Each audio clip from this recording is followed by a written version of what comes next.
ওং শ্রী গণেশায় নম। ওং নমঃ শিবায়। তো আমি আমার এই ভিডিওতে খুবই সংক্ষিপ্ত আলোচনা করতে চলেছি। আমরা আমাদের মানব জীবনে ছোট থেকে বড় নানা রকম কর্মের জন্য প্রতিনিয়ত কোনো না কোনো দিকে যাত্রা করে থাকি। এছাড়া বিশেষ বিশেষ গুরুত্বপূর্ণ কাজে এবং বিশেষ বিশেষ খুব বড় বড় কাজেও আমরা দেশ থেকে বিদেশে যাত্রা করে থাকি।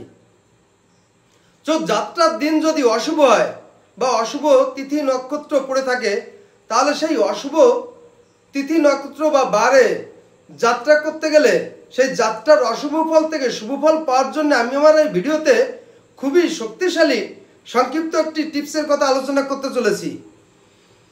তো এই টিপসটি যদি আমরা প্রয়োগ করে অশুভ বারে বা অশুভ তিথি নক্ষত্রে বাড়ির বাইরে যাত্রা করতে পারি, তাহলে আমাদের কোনো রকম অশুভ ফল থাকে না এবং আমরা যাত্রাকালীন শুভ ফল পেয়ে থাকি। তো সেই টিপসটি হলো, আমরা বাড়ির বাইরে যাওয়ার জন্যে যে জিনিসপত্রগুলো সঙ্গে নেব সেগুলোকে গ্রামের বাইরে কারুর বাড়িতে রেখে আসব।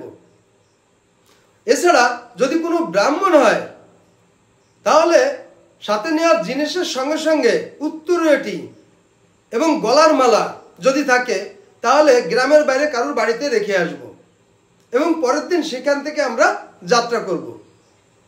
এছাড়া যদি কোনো ক্ষত্রিয় হয় তাহলে সাথে নেওয়ার জিনিসগুলো এবং একটি অস্ত্র গ্রামের বাইরে কারুর বাড়িতে রেখে আসব এবং পরের দিন সেখান থেকে আমরা যাত্রা শুরু করব। এছাড়া যদি কোনো বৈশ্য হয় তাহলে সাথে নেওয়ার জিনিসগুলো এবং কিছু মিষ্টি গ্রামের বাইরে কারুর বাড়িতে রেখে আসব এবং সেই বাড়ি থেকে পরের দিন আমরা যাত্রা করব।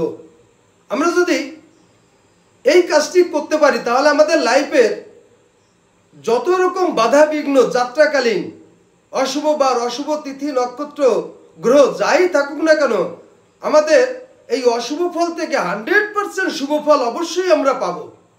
তো বন্ধুরা, এই ছিল আমার ভিডিওর সংক্ষিপ্ত আলোচনা। নমস্কার।